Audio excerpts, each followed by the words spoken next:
নেতৃত্ব জাহির করার জন্য আমরা আন্দোলন করি নাই, আমরা দাবি আদায়ের জন্য আন্দোলনে নেমেছি। সংগ্রাম পরিষদের পক্ষ থেকে কৃতজ্ঞতা প্রকাশ করছি।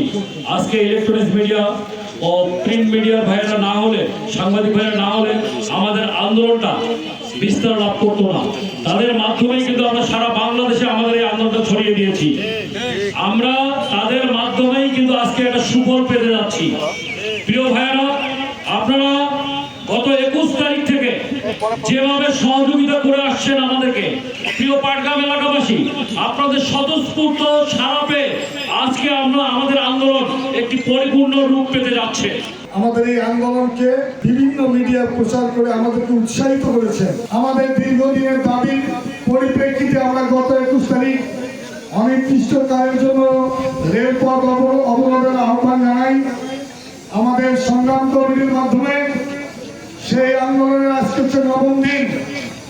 21 তারিখে আমরা সড়কপথ 5 ঘন্টার জন্য অবরোধ করেছিলাম এবং সেদিন আমরা আলটিমেটাম দিয়েছিলাম 27 তারিখের মধ্যে যদি দাবি আদায় না হয় তাহলে আমরা 28 তারিখ অনির্দিষ্টকালের জন্য সড়ক অবরোধ করবো। এখানে নেতৃত্ব জাহির করার জন্য আমরা আন্দোলন করি নাই, আমরা দাবি আদায়ের জন্য আন্দোলনে নেমেছি।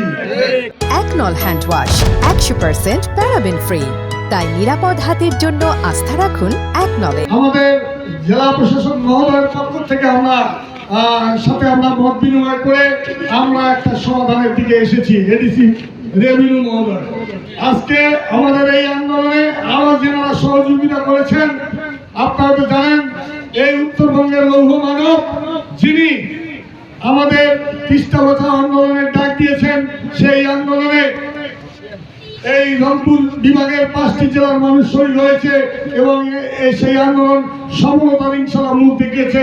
সেই আন্দোলনের প্রধান সমন্বয়কারী আমাদের প্রাণপ্রিয় অধ্যক্ষ আসাদুল্লাহ বিদ্যুৎ ভাইও উনিও যোগাযোগ করেছেন।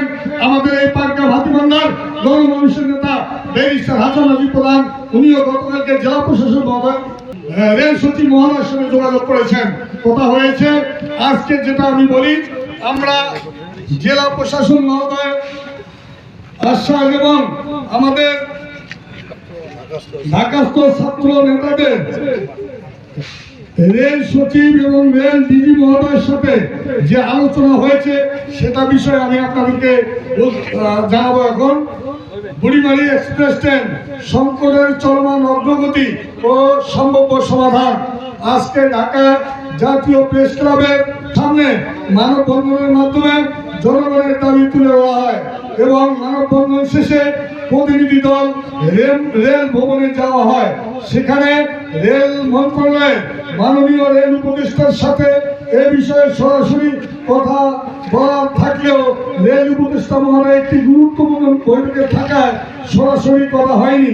তবে তিনি প্রতিনিধি দলকে রেল সচিব, ডিজি রেল ও অতিরিক্ত ডিজি রেল সাথে যোগাযোগের পরামর্শ দেন।